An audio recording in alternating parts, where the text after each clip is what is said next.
Nothing hurts enough to stop you. Nothing feels broken enough to demand attention. You still walk, you still stand. You still get through the day, but something has changed. Getting up from a chair takes a second longer. Stairs don't feel dangerous, but they don't feel effortless either. Balance isn't gone, it's just less reliable. Power in the legs feels muted, like the signal is there, but the response is slower than it used to be. And most men over 50 quietly accept this as normal aging, without realizing that what they're feeling is not age itself, but loss of lower body function happening gradually beneath the surface. This is how decline usually starts, not with pain, but with hesitation. For decades, the lower body has carried the full weight of your life. Literally, every step, every lift, every moment of stability depends on muscles, joints, nerves, and hormones working together. But modern life slowly removes the reasons for the lower body to stay strong. Chairs replace squats, cars replace walking, long sitting hours replace natural movement. Over time, the body adapts to what it is asked to do, and just as importantly, what it is no longer asked to do. Before going further, it's important to say this clearly and calmly. What follows is for education and awareness only. It is not medical advice.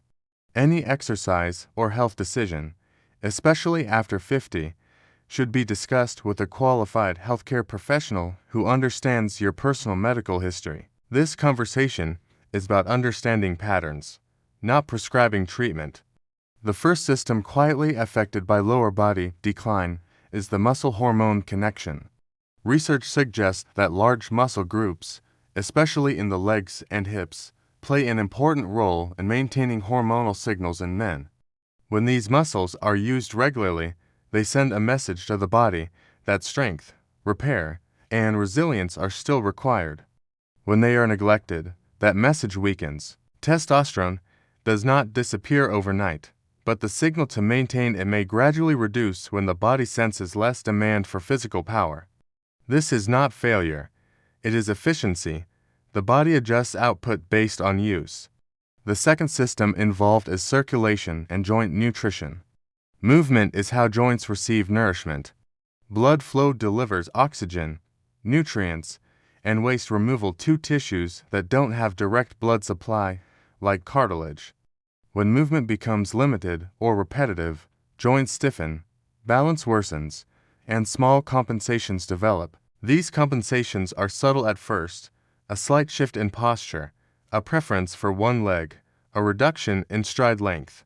Over years, they accumulate into knee pain, hip tightness, or lower back discomfort that seems to appear out of nowhere. The third system is the nervous system's relationship with stability. Lower body strength is not just about muscle size. It is about communication between the brain and the ground. Balance, coordination, and controlled force protect against falls and injuries. Research suggests that when this communication weakens, the body becomes cautious.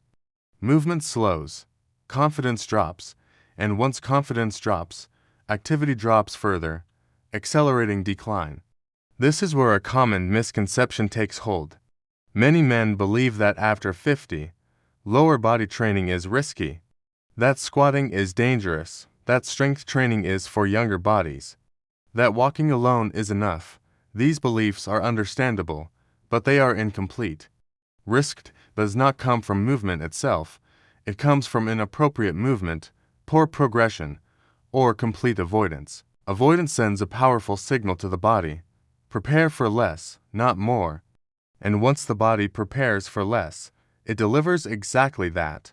The truth is not that men over 50 need extreme workouts.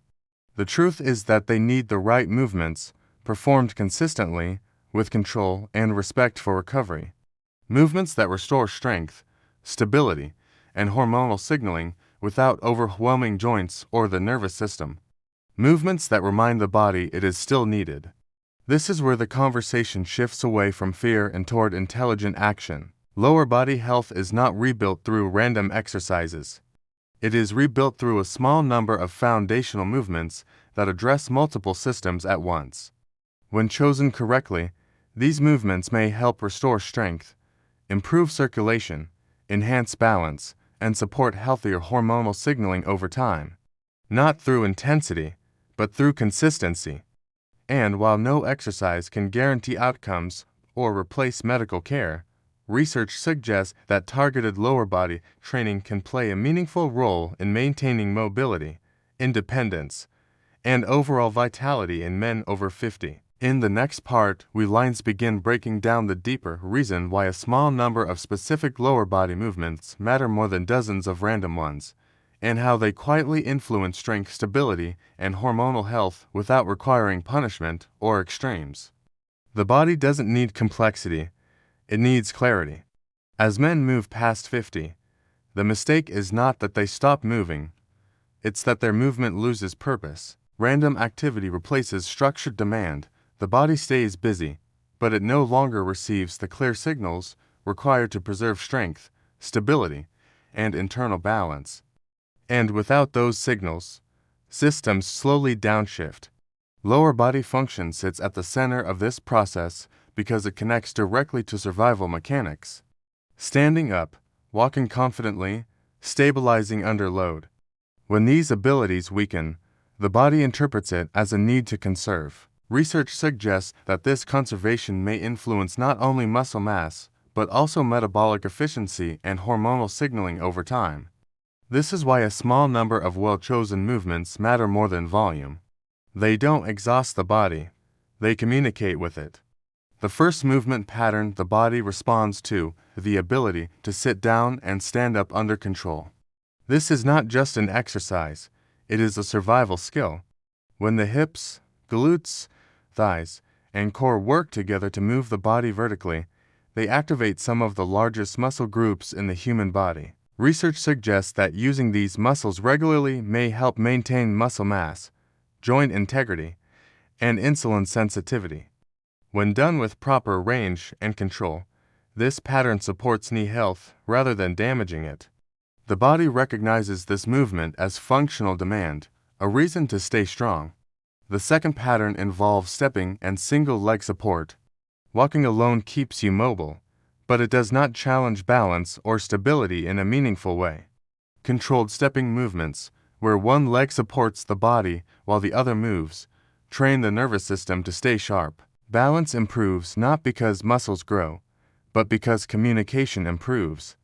Research suggests that balance-focused strength work may help reduce fall risk and maintain confidence in movement, which becomes increasingly important with age. The third pattern is hip extension, the ability to drive the body forward using the muscles at the back of the hips. These muscles are often underused due to prolonged sitting. When they weaken, the lower back and knees compensate. Over time, this compensation leads to discomfort that many men attribute to bad joints, when in reality, the issue is lost support. Re-engaging these muscles through controlled, intentional movement may help redistribute load and improve posture. More importantly, it sends a signal that power is still required. At this point, it's important to address another uncomfortable truth. Many men believe that discomfort means damage, that soreness equals harm, that if something feels challenging, it must be unsafe. This belief quietly limits progress. There is a difference between pain and effort. Effort is the body adapting. Pain is the body warning. Learning to distinguish between the two is part of mature training. Avoiding all challenge leads to weakness. Respecting challenge leads to resilience. This is where the idea of 5 exercises becomes misunderstood. It's not about magic movements. It's about covering essential patterns that address strength, stability, and circulation together. When these patterns are trained consistently, they may help improve lower body function, support healthier hormonal signaling, and reduce unnecessary strain on joints. Not by forcing change, but by reminding the body what it is capable of. The nervous system plays a critical role here. Strength training is not just mechanical, it is neurological. When the brain repeatedly sends strong, controlled signals to the lower body, confidence improves, movement becomes more efficient, fear reduces. Research suggests that confidence in movement may itself influence activity levels, which then feeds back into better metabolic and cardiovascular health. It's a quiet upward cycle. This is where many men go wrong again. They look for speed. They want results in weeks, not months. They push volume too quickly. They ignore recovery. But the body after 50 does not respond to urgency. It responds to consistency. Training 2 or 3 times per week, focusing on quality rather than exhaustion, allows joints, muscles, and the nervous system to adapt together. Recovery is not time wasted. It is where adaptation actually occurs. And this brings us into what can be described as coach mode, not aggressive, not motivational, but grounded. The goal is not to dominate your body. The goal is to cooperate with it. A sustainable approach focuses on controlled lower body strength work, combined with regular walking, adequate sleep, and nutrition that supports recovery. Protein intake becomes more important. Hydration matters more than it used to. Warm-up time is not optional. None of this is dramatic, but all of it is effective when applied consistently. Research suggests that, when these basics are respected, men over 50 may experience improvements in strength, balance, and overall vitality over time. Not overnight, not guaranteed, but progressively. The body responds to what it repeatedly experiences.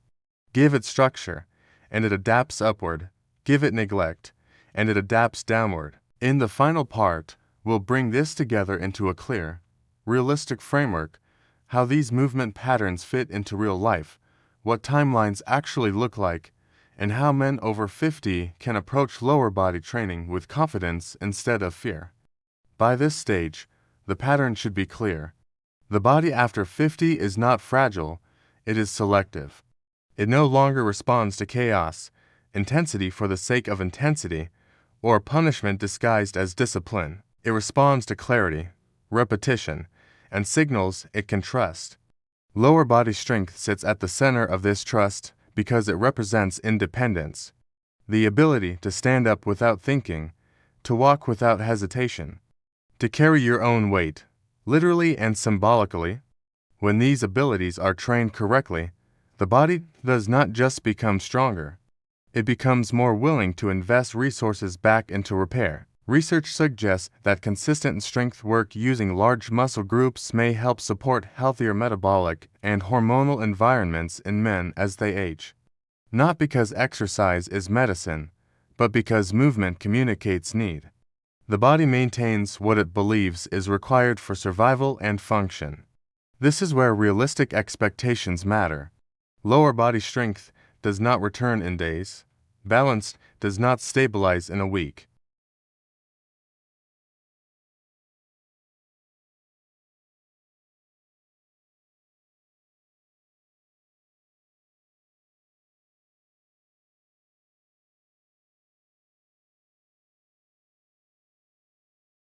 After months, posture, walking speed, and stability often change in noticeable ways. These changes are subtle but meaningful. They compound. And compounding is the real advantage men over 50 still have. There is also a deeper element that often goes unspoken. Training the lower body is not just physical maintenance, it is psychological alignment. He moves differently, he makes decisions differently. Self-respect quietly increases. This is not ego, it is embodiment. The nervous system feels supported, and the mind follows. This is why the idea of boosting testosterone naturally must be understood correctly. No exercise guarantees hormonal outcomes. But research suggests that resistance training, adequate sleep, proper nutrition, and stress management together may help support healthier hormonal balance over time. It is the system that matters, not a single movement. The 5 foundational lower body patterns work because they address multiple systems at once: strength, balance, circulation, and neural confidence, without overwhelming recovery. One final misconception deserves to be cleared.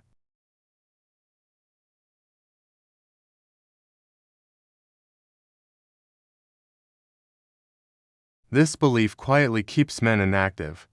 In reality, Adaptation never stops, it only slows. And slow adaptation is still adaptation. The body responds at any age when the signal is clear and the demand is reasonable. This is not about reclaiming youth. It is about protecting capability. A man who can control his lower body controls his independence. A man who maintains strength maintains options. And this is where the mindset must shift from short-term fixes to long-term stewardship. Training is no longer about chasing numbers. It is about maintaining function, preserving dignity, reducing risk, supporting the body so it can continue supporting life. If this perspective resonates with you, then you already understand what this space is about. Not hype, not fear, just men choosing to take responsibility for their health with patience and intelligence. You're welcome to subscribe and stay connected, not for entertainment, but to remain part of a community that values strength, longevity, and self-respect. Aging does not take strength away all at once.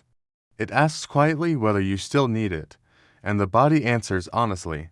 When lower body strength is ignored, the answer becomes silence. When it is trained with consistency and respect, the answer becomes resilience. Men over 50 do not lose their legs because of age. They lose them because the signals that once demanded strength slowly disappear. Sitting replaces squatting, convenience replaces challenge, caution replaces confidence. None of this is a failure of character. It is a natural response to modern life, but it is also reversible to a meaningful degree. When the body is reminded what it is still capable of, the 5 foundational lower body movements are not special because they are trendy or extreme. They are special because they speak the body's language. They restore communication between muscle, nerve, and mind. They tell the joints they are needed. They tell the nervous system that balance matters. And they tell the hormonal system that strength is still required. Over time, these messages compound into stability, energy, and quiet confidence. Progress after 50 is not dramatic. It is dignified. It shows up as steadier steps. Fewer aches, better recovery, more control. And perhaps most importantly, the feeling that your body is once again working with you instead of against you. This is not about becoming someone you were decades ago. It is about becoming reliable in the body you have now. Strong enough to live independently, stable enough to move without fear, disciplined enough to invest in long-term health rather than short-term comfort. The men who age best are not the ones chasing youth, they are the ones preserving function. They understand that strength is not an aesthetic goal, it is a responsibility. And when that responsibility is honored, the body responds. Not perfectly, not instantly, but honestly. That is how real health is built.